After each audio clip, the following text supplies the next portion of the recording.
Have you noticed that our favorite apps just keep getting worse?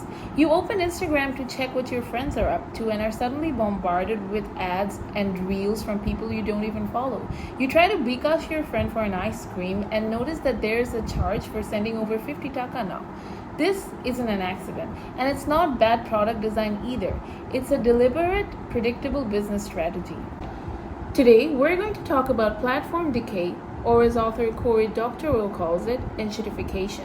To understand platform decay, we have to look at the three-stage life cycle of a two-sided market.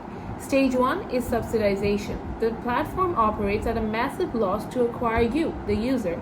Think of early Uber or Instagram. The product is unbelievably good and cheap or free. Stage 2 is lock-in or monetization. Once the platform has all the users, it uses cross-site network effects to attract the suppliers like merchants, drivers, content creators, etc. The platform makes life great for them, so they build their businesses there. Stage 3 is extraction. Now the platform has a monopoly. The users can't leave because of high switching costs. Your social graph is locked in. You won't leave Instagram because all your friends are there. You can't not use Bkash because whoever you're trying to send money to only uses Bkash.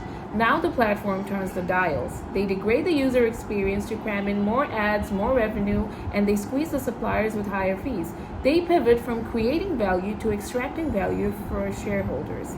Let's look at a few real-life examples with the most popular apps of our time. Netflix had started as a disruptor in the entertainment industry, offering streaming services at a flat fee of $8 and allowing, even encouraging users to share their subscription with others. Compare it to now, Netflix has not only banned password sharing, it has also significantly increased its subscription fees over the years.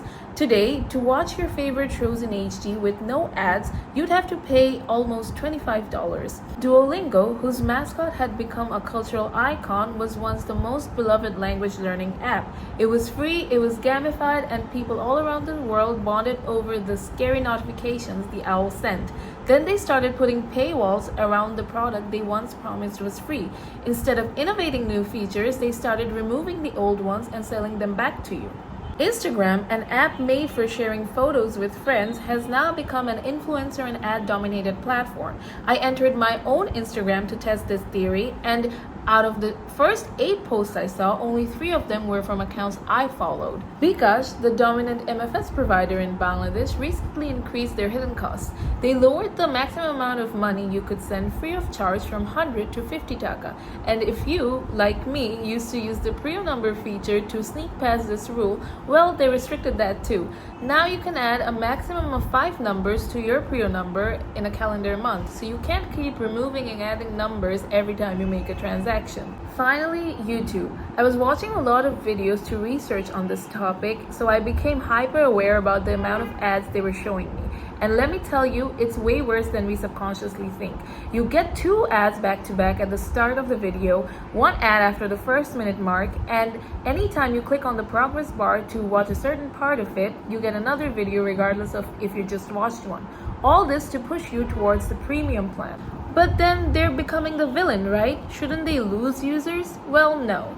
Netflix, for example, has only seen an increase in their annual revenue despite the hurdles and despite having more and more competitors show up. And the other brands I mentioned don't even have that many rivals. This works due to a thought-out business strategy.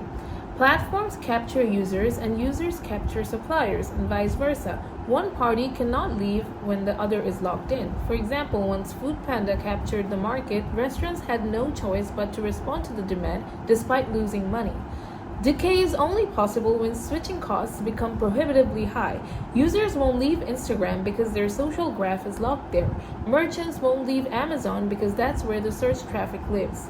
Once a dominant market position is achieved, the platform stops innovating its core. Even if you leave one app, chances are you'll be trapped within the monopoly built by a few corporations, so users lose their bargaining power. Critics even claim some part of platform decay may be attributed to users. Because we adapt to the degraded experience, we normalize the ads, we stop noticing the algorithm. The decay happens slowly enough that outrage never builds into mass exit. So, is platform decay inevitable? To some extent, yes, but there have also been efforts like the EU's Digital Markets Act, which directly targets the switching cost mechanism. FTC in America has been pursuing antitrust lawsuits against corporations like Amazon and Meta to dismantle their monopoly. For now, Platform Decay is a well thought out and successful business strategy, but it's built on the bet that users like you and I won't leave these platforms. Whether that stands true or not is the next strategy question businesses have to address. Thank you.